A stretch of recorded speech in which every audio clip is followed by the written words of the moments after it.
ਇਹ 089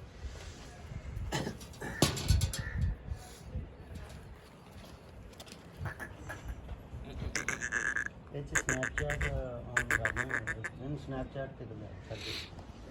ਬਸ ਪਤਾ ਹੋ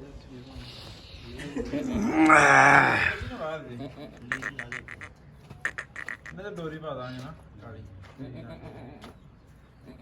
ਪਾ ਦੇ ਮਾਨ ਨਾਲ